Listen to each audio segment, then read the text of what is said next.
as long as there's sun,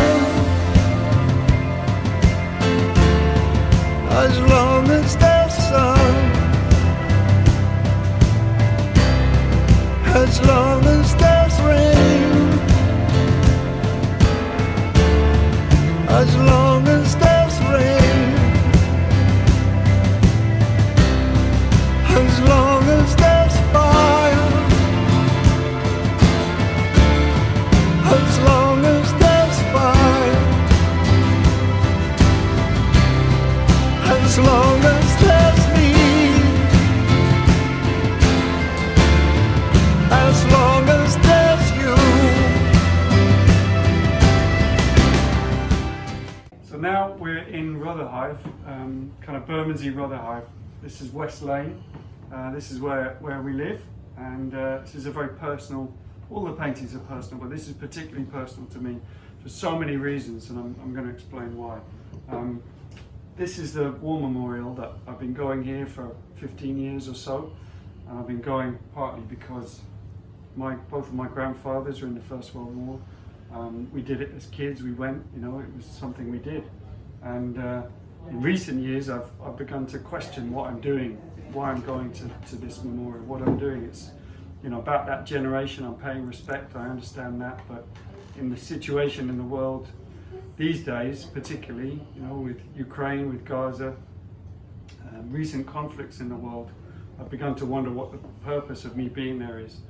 In recent years too, the children have been coming with us, so my son and my daughter and my wife and I are all in the painting, and I began to have conversations with my daughter here about the nature of conflict, and lots of questions that they were having from school. Friends of theirs who were refugees coming to the school, talking to them, and they're listening to all these conversations, and they're coming back home and asking us questions, and I'm trying to answer them perhaps through this painting in some ways. So here we have the War Memorial in Bermondsey. These are the names of the shops: Happy Family, Servewell Cafe, and then all of the community that I know. I couldn't paint, I couldn't draw here, I couldn't sketch, which is my normal way of operating in the city, to sketch the people that I see. Everybody in my paintings is sketched. Everything is something that I've seen and experienced. But these people, in this moment, it wasn't right to sketch. So I had to think about how to construct this painting. Over several years I had to go back and look at the people, look at their faces, and I made lots of sketches on paper, composition sketches, hundreds of these drawings over and over again, trying to work out the best kind of composition that would work, and the way I could condense all this information into a study, into a finished composition study. And then in the end, I settled on this circular composition with this view, and the painting kind of became about family directly, because our son moved to the center of the picture. It became about my thoughts about children and conflict. So many things happened during the process of the painting. I was thinking about Jerusalem. William Blake is someone who's very important in my work, and in particular I was thinking about the words "hours of desire." So the painting is about my love, our love for the children, and his head is like a kind of heart shape, and it's sort of broken heart. He himself is like an arrow, okay? Arrows are falling, raining down from the sky. Arrows are missiles. So these are missiles, in a way, falling through the people, piercing the people. The whole construction of the War Memorial itself is one giant arrow leading down to the ground, as if it's stuck in the ground, pointing to this child right in the foreground of the picture.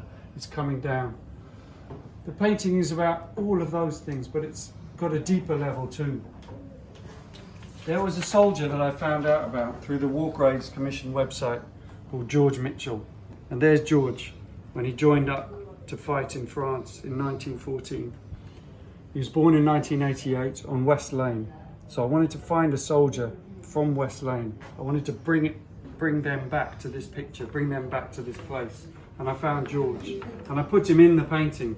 There he is in the top left-hand corner of the painting, beneath two signs. the Happy Family shop sign and the Serve Well Cafe sign. And he's there because George's story was so remarkable that I had to put him in. So George went off to fight in France. His father got sick. He went back to see his father. His father died while he was on leave. He overstayed his leave, so he was absent without leave, effectively. He went back to France, knowing that he'd be punished. He wrote a postcard to his mother. It says, "Dear mother, just a postcard letting you know that I arrived quite safe, but I have not been told off yet. I expect it will be today." And she lived at number 21 West Lane. And George was demoted on arrival in France from corporal to private. That was his punishment.